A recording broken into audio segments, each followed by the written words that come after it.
तो देखिए आज मैं आपको एक्सेल का स्टार्ट करने का एक दूसरा तरीका सिखा रहा हूँ, जिसके लिए आप विंडो प्लस आर प्रेस करके एक रन डायलॉग बॉक्स ओपन कर सकते हैं। इस रन डायलॉग बॉक्स में आपको यहाँ पर लिखना है एक्सेल, EXCEL एक्सेल, और आपको प्रेस करना है ओके।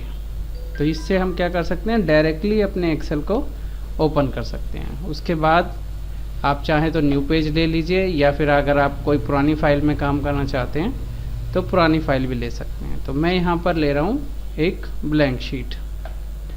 ओके, आज हम एक्सेल के कुछ फीचर्स के बारे में बात करेंगे जो हमारे काम को ऑटोमेट करते हैं या आसान करते हैं थोड़ा। जैसे अगर आप कोई सीरीज़ लिखना चाहते हैं या फिर कोई नंबर लिखना चाहते हैं तो आप ड्रॉप डाउन का यूज़ करके उसको जल्दी लिख सकते हैं। जैसे अगर आप मैनुअली 10 तक काउंटिंग लिखेंगे तो आप 1 2 3 4 5 ऐसे ही 10 तक आप लिखते जाएंगे। लेकिन अगर आप ड्रॉप डाउन का यूज़ करेंगे तो आपको सिर्फ 2 सीरीज़ लिखनी है, 1 और 2। दोनों को लिखने के बाद सबसे पहले आपको क्या करना है, पहले इन दोनों को सिलेक्ट करना है। दोनों को सिलेक्ट करने के बाद ये जो आप कॉर्नर में पॉइंटर देख रहे हैं, ठीक है, बॉटम साइज़ में यहाँ नीचे एक पॉइंटर है। अभी देखिए हमारा जो कर्सर है वो वाइट है, लेकिन जैसे ही ये बॉटम में उस पॉइंटर पे पहुँचेगा तो ये ब्लैक हो जाएगा। अब अगर आप इसको 1 बाय 1 माउस बटन प्रेस करके नीचे खींचेंगे, 3 4 5 6 7 ऐसे ही आप जितना भी इसको सीरीज़ तक ले जाना चाहते हैं, जैसे मैं 20 तक यहाँ आपको ले जाके दिखा रहा हूँ, तो ये 20 तक आ गया। तो इस तरीके से आप जो है किसी भी नंबर सीरीज़ को डायरेक्टली लिख सकते हैं एक्सेल के अंदर। ये हो गया आपका ड्रॉप डाउन। उसके अलावा ऐसा ज़रूरी नहीं है कि आप जो है सीरीज़ में लिखें। अगर मान लीजिए आपने फर्स्ट 5 लिखा और सेकंड आपने 10 लिखा, तो आप इन दोनों को फिर से सेम प्रोसेस करना है। आप इन दोनों को सिलेक्ट करेंगे और उसके बाद जो है आप इसको नीचे की तरफ ड्रैग करेंगे। तो आपको क्या होगा, जो भी आपने दोनों नंबर के बीच में डिस्टेंस रखा होगा वही नंबर का डिस्टेंस मेंटेन करते हुए एक्सेल आपको आगे का नंबर दे देगा। इसी तरीके से आप माइनस वैल्यू भी लिख सकते हैं। अगर आप मान लीजिए 100 लिखते हैं और उसके बाद आप लिखते हैं 95, तो अब 5 के डिफरेंस से जो है ये नंबर नीचे होते हुए चला जाएगा। जैसे मान लीजिए देखिए 65 तक आ गया।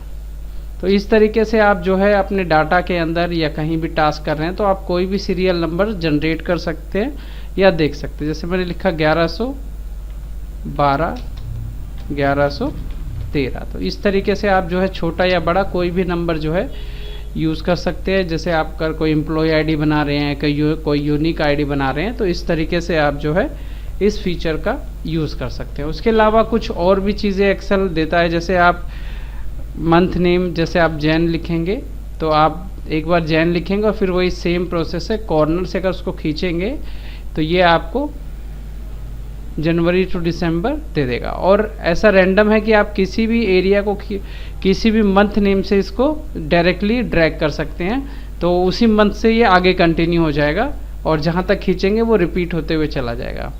ऐसा नहीं है कि आप ये जो ड्रैग और ड्रॉप डाउन है इसे आप ऊपर से नीचे की तरफ कर सकते हैं। आप चाहें तो इसको लेफ़्ट से राइट की तरफ, या फिर आप कह सकते हो हॉरिजेंटली भी यूज़ कर सकते हैं।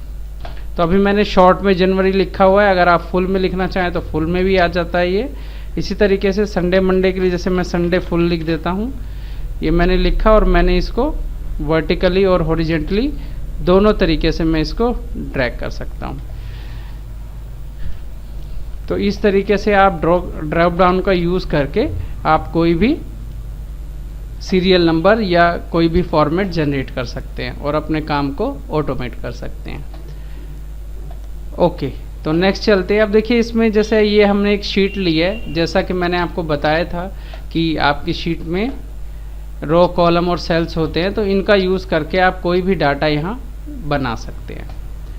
अच्छा, नेक्स्ट मैं आपको बता रहा हूँ कि जब भी आप कोई लेते हैं डाटा तो इसमें न्यू शीट कैसे लेते हैं। मान लीजिए आपने इस शीट पर काम कर लिया और ये शीट भर गई है, तो आप यहाँ पर प्लस बटन का यूज़ करके एक न्यू शीट ले सकते हैं, या फिर आप इसकी शॉर्टकट की भी प्रेस कर सकते हैं, शिफ्ट प्लस F11। इससे भी आप जो है एक नई शीट यूज़ कर सकते हैं। अच्छा, शीट ले लिया है। अगर हम शीट को रीनेम करना चाहें तो आप राइट क्लिक शीट के ऊपर जाके राइट क्लिक करके रीनेम कर सकते हैं, जिससे कि जैसे मान लीजिए मैं यहाँ पर एक स्टूडेंट रिकॉर्ड बनाना चाहता हूँ, तो मैं यहाँ पे स्टूडेंट रिकॉर्ड लिख दूँगा। तो इस तरीके से आप अपनी जो शीट है इसका रीनेम कर सकते हैं और डाटा को ज़्यादा बेहतर तरीके से रख सकते हैं। ओके, नेक्स्ट ऑप्शन है, अब मैं आपको एक स्टूडेंट रिकॉर्ड क्रिएट करना सिखा रहा हूँ, जिसके लिए मैं सबसे पहले यहाँ पर रोल नंबर लिखूँगा, नेम लिखेंगे, हिंदी लिखेंगे, मैथ्स, इंग्लिश,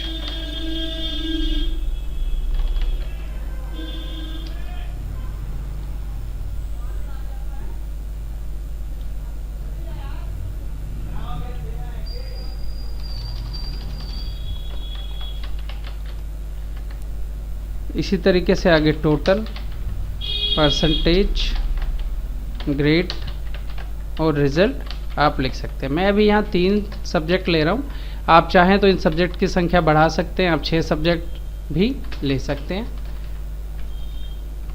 1, अब यहाँ पे भी मैं ड्रैग डाउन का यूज़ कर सकता हूँ, यहाँ से मैं डायरेक्टली जो है 5 तक या 6 तक या 10 तक कोई भी नंबर जनरेट कर सकता हूँ। फिर मैंने यहाँ नाम लिख लिया है। ये डाटा आप अपने अकॉर्डिंग जैसा चाहें वैसा बना सकते हैं।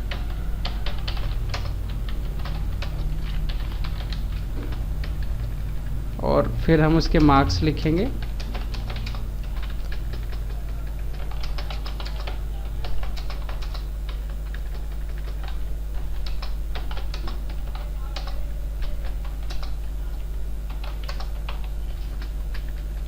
ओके, तो ये हमने डाटा बना लिया है, या एक रो डाटा हमारे पास है कि हमारे पास रोल नंबर है, नेम है, हिंदी है, मैथ्स है, इंग्लिश है, ठीक है।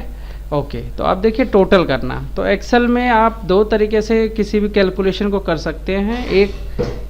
एक आपका मैनुअल तरीका है और दूसरा है कि आप एक्सेल के फॉर्मूला या फंक्शन का यूज़ कर सकते हैं। तो देखिए कोई भी कैलकुलेशन करने के लिए सबसे पहले आपको इक्वल टू प्रेस करना है, और फिर आप चाहें तो डायरेक्टली 45 + 67 + 78 डायरेक्टली टोटल कर सकते हैं, या फिर आप चाहें तो आप सेल पे क्लिक भी कर सकते हैं, जैसे 56 + 56 + 56। अब आप देख रहे हैं कि यहाँ पे C3, D3, E3 ये लिखा हुआ आ रहा है। तो इसे हम क्या कहते हैं, जो ये हमारा C3 है ये एक सेल एड्रेस है। अब सेल एड्रेस क्या करता है, सेल एड्रेस हमारी हेल्प करता है किस चीज़ में, अगर हम किसी भी डाटा को डायरेक्टली लेना चाहते हैं तो सेल एड्रेस का हम यूज़ करते हैं। अच्छा, आपने तीनों सेल सिलेक्ट कर लिए हैं, अब आपने प्लस का ऑपरेटर यूज़ किया है, तो ये क्या होगा, ये प्लस हो जाएगा। तो ये 2 तरीके हैं जिनसे आप मैन्युअली यूज़ कर सकते हैं। इसके अलावा आप एक्सेल फंक्शन का भी यूज़ कर सकते हैं, या फिर आप एक कैलकुलेशन निकालते हैं तो आप इसको साइड से पकड़ के ड्रॉप भी कर सकते हैं, जिससे क्या होगा, आपकी सभी कैलकुलेशंस हो जाएंगी। तो आज की क्लास में बस इतना ही, बाकी हम सीखेंगे नेक्स्ट ट्यूटोरियल में।